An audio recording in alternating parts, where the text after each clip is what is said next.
At welcome po sa aking channel. At napakainit po ng pwesto ko. Ayan, tumatagaktak ang pawis ko. Ano to? For the vlog po yan. For today's video. So ano nga ba yung isa sa pinakamadaling patubuing flowering tree ngayong tag-araw? Tara, alamin na natin. Di ko na kaya init eh. At iyon na nga. Ito na ang isa sa pinakamadaling patubuing flowering tree ngayong summer. Ang mga calachuchi. Iyon o. O ngayon, paano ko naman nasabi na itong sa pinakamadaling patubuin? Tsaka yung may baby pang umiiyak. Hindi, joke lang. O di na nga, pasensya na, may umiiyak na baby. So balik tayo sa topic natin. Paano ko nasabi na yung calachuchi or plumeria yung isa sa pinakamadaling patubuin na flowering tree ngayong tag-araw? Sobrang init ngayon. Record high ang heat index. Wow!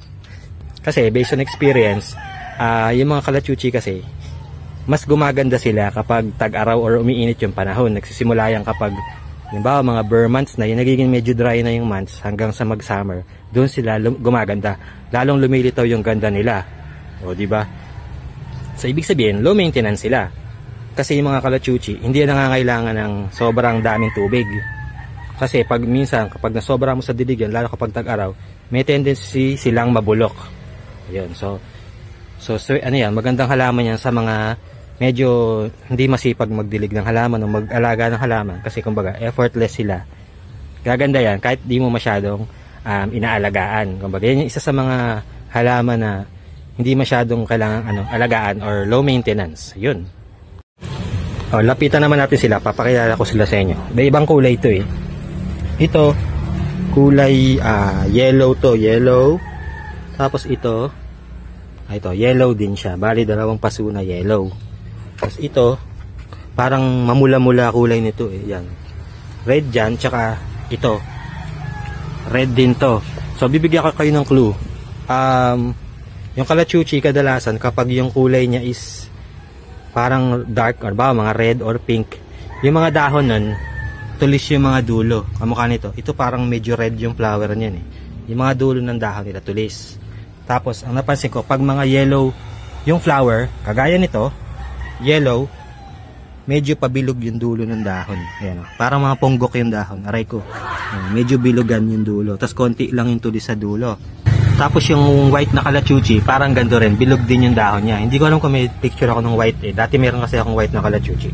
So, yun yung clue. Yung yellow tsaka white, bilog yung mga dulo ng dahon. Tapos, pag mga ibang color na, pink, red, ganyan, tulis yung mga dulo ng dahon.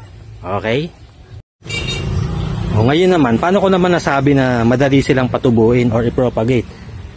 So based on experience yan, yung mga calachuchi kasi, pwede nyo silang itanim kahit walang ugat. Halimbawa, tulad nyan, tinanim ko sila mga sanga lang yan eh.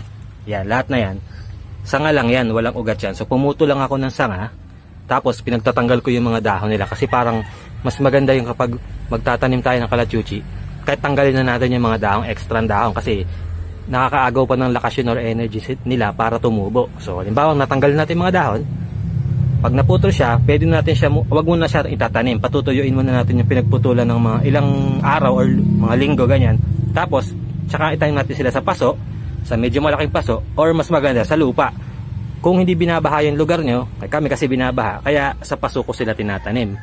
Pero kapag hindi naman binabaha yung lugar nyo, swerte nyo, sa lupa yung itanim ng diretso kasi nagiging puno sila. So, hindi lang pang decoration, pang shade pa, diba? Sa init ng araw. So, yun. Ngayon, kung gusto nyo ring mapanood yung detailed na pag-propagate ko ng mga calachuchi, i-attach ko yung link sa taas, okay? O dito or dito. Basta sa taas, okay? Yung isa pang gusto ko sa mga calachuchi is yung, lalo na pag nagsa-summer na, nalalagas yung dahon nila.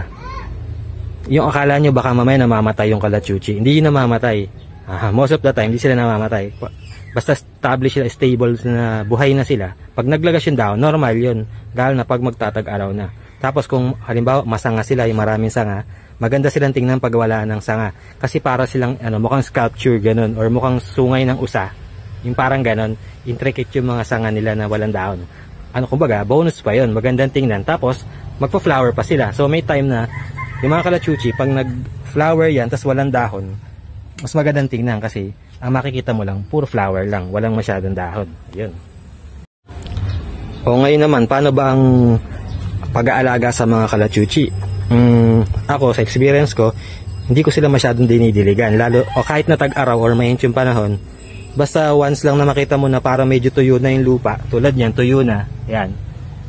Yan lang yung time na pwede na silang diligan. Pero kapag yung medyo mabasa-basa pa naman yung lupa, kahit wag nilang masyadong diligan. Kasi baka may ma-overwater pa yan, mabulok pa yan. So, kumbaga nga, yung mga ganito, hindi sila masyadong kailangan dinidilig. Hindi sila maselan, kumbaga, low maintenance talaga. So, ayun. Tapos, other than that, parang wala naman akong ibang ginagawa ng special na pag-aalaga sa kanila. At tapos pala, syempre, mas gusto ng mga kalachuchi sa bilad ng araw. Eh dito, sa area na to, paghapon lang ata sila ng arawan. Kasi nga nung pinropa ko sila, hindi ko muna sila agad diniretso sa araw para mas mabilis silang tumubo. Kasi syempre, mag-struggle din naman yan. Kasi propa pa lang yun, wala pa silang ugat eh. Medyo mahirapan silang tumubo kapag nasa sobrang mainit. So, medyo sa bright indirect light ko lang nilagay muna sila nung pinapatubo ko pa lang. So, ngayon lumaki na sila, ay nagkadahon na. Wala kasi kung picture nung wala pa silang dahon eh. Talagang kalbo yan before, lahat na yan. So, ngayon nagkadahon na. Ngayon sila, pwede ko na silang ilipat ng unti-unti sa mas may direct sun. Tinatamad pa ako kaya yaw muna sila dito. Naarawan naman sila pag ayan ganyang oras eh. Pero pag nahanapan ko na sila ng mas magandang area, lilipat ko na sila sa mas maliwanag kasi baka makahabol pa sila ng pamumulaklak kasi summer ngayon eh, di ba?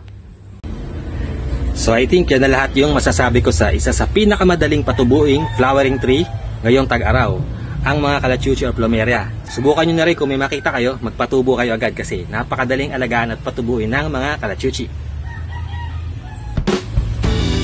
So I think, mali. Subukan nyo na rin kung may makita. Subukan nyo na rin kung may... Tara, alamin na natin, hindi ko na kaya init eh.